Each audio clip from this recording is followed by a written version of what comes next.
Jim Rogers, historicus, miljonair, investeerder, schrijver en globetrotter, opereert vanuit New York. Mark Faber, econoom, verzamelaar, vermogensbeheerder, schrijver en beleggingsadviseur, werkt in Hongkong en woont in Chiang Mai in het noorden van Thailand.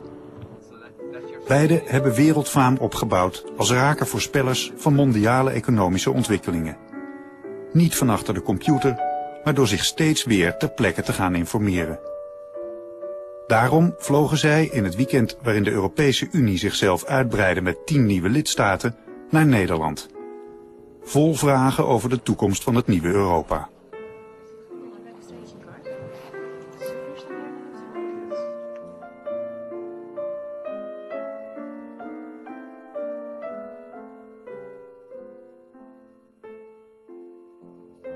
Anthony Burgmans is president-directeur van Unilever en voorzitter van de werkgroep Uitbreiding van Europa van de European Round Table, het in Brussel gevestigde genootschap van de leiders van grote Europese bedrijven.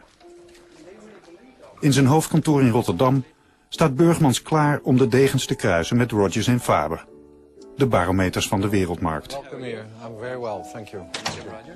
Wat is de toekomstige rol en positie van Europa in een wereld waarin de economie en de reputatie van de huidige supermacht Amerika steeds meer onder druk komen te staan? En waarin China zich langzaam maar zeker ontwikkelt tot een nieuwe supermacht. You're figuring out what are these Europeans doing. Yes, and you're the European to tell us. I suppose to have the answers. But let me say seriously that what has just happened on the 1st of May, in a historic perspective, is quite unprecedented. You know, all these 25 countries coming together is quite an achievement, and I have very high hopes. I'm very positive about it. But from a perspective across the Atlantic anyway, will it work? You're bringing in 10 countries at one whack, 75 million people. Some of them are very, very problematical. Can it possibly work? Well, in the end, we have to take note of what's happened in the past. We saw Greece and Portugal and Spain and others coming with the EU. And I think it's brought peace and prosperity to the people of this continent.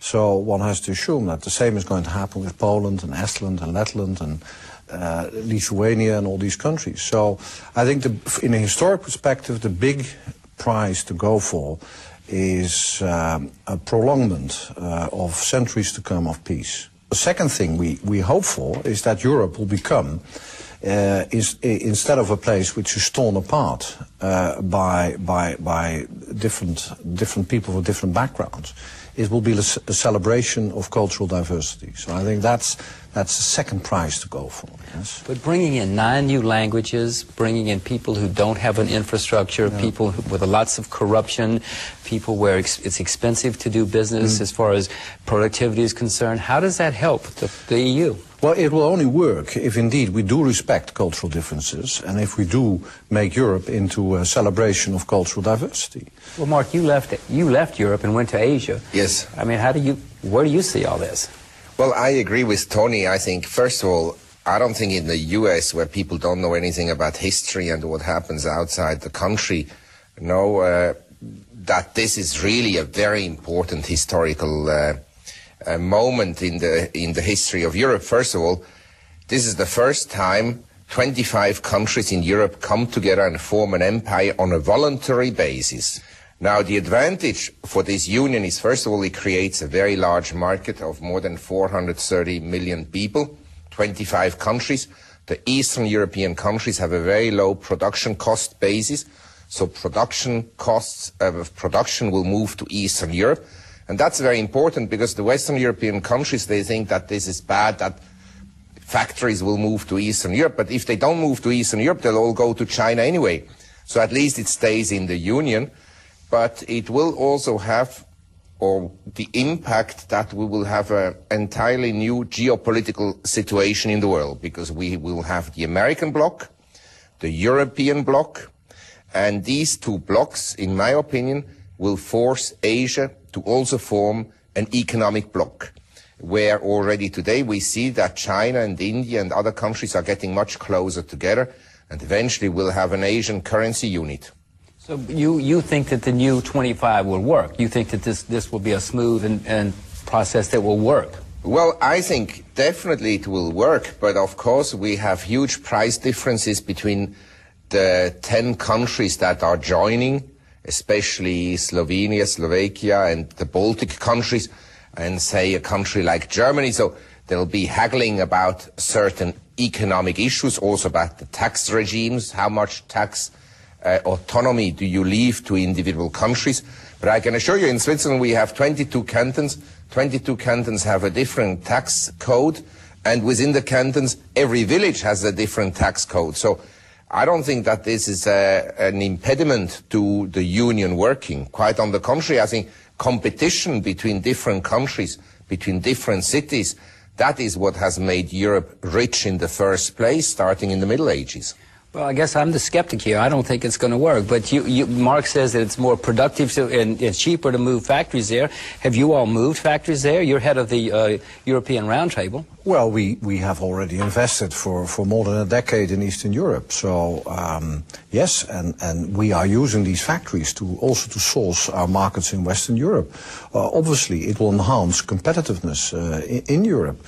On your question whether it will work, yes, it will work. But as usual, nothing is simple in Europe. So there will be a lot of dust around. There will be a lot of complexities. But General Electric bought a light bulb factory in Hungary. Yes. Been making light bulbs for 100 years, and they could not get productivity. They could not get profitability out of that old communist light bulb factory. Are you finding, Unilever, you've moved to Eastern Europe, Central Europe, are you finding you can get profits and productivity? Well, I mean, there is a learning curve, obviously. I mean, the first factories we found in the Eastern Bloc and in Russia, I can remember visiting one near St. Petersburg. I mean, it was just unbelievable what you saw. But I've been back recently, and that I was talking about 14 years later. And, you know, you see a complete transformation. And we now have a tea factory close to St. Petersburg, which is one of the most efficient in the world. So here you are, in a space of 15 years, you've gone from the most unproductive, unbelievably inefficient factory to a factory which can compete on the world market. So I think it'll work, but there is a learning curve. Well, putting on my investor hat for the moment, 14 years is a long time to invest in a factory, so it must have cost you a lot of money, and I presume you're now making profits, but is the return and is the effort worth it? I think it is. I mean, it's a large market. I mean, there is a large population. It's in our backyard. We know them from a historical perspective, so they're not strangers for us. And one can expect, and that is the third prize, apart from cultural celebration and peace, the third prize is increase in welfare, increase in standards of living. But all these countries have huge deficits, gigantic deficits. Poland has 20% unemployed, Hungary has 10% unemployed. How does this, there's no infrastructure in that part of the world, how does this help? You have to translate 85,000 pages of regulations into 9 new languages, Maltese. I mean, who's going to translate this stuff into Maltese? But I want to tell you, when China opened up, China didn't have anything in terms of infrastructure, and it was terribly backward compared to Hong Kong. And if you look today, Hong Kong hasn't, let's say, done particularly well over the last 10 years, and across the border in China we had huge increases in the price of real estate, tremendous development of infrastructure throughout the country. And if you look, when you already talk about investments, as you did before, in Eastern Europe, the stock markets have done fantastically well over the last 2 years, and real estate has also moved up in some cities such as Prague fairly dramatically, and that will continue from here on. I would, for instance, rather buy real estate in Eastern Europe, including the countries that may join later on the union, such as Romania, than real estate, say, in Germany or in Switzerland, where prices are very high. In fact, I, as a Swiss, I tell you, I feel ashamed for my country that we will not join the EU and haven't joined yet. I think your country's making the right decision, but listen, that's why we're here, to find out. I hope you convince me before it's over. When East Germany joined with West Germany, weren't there lots of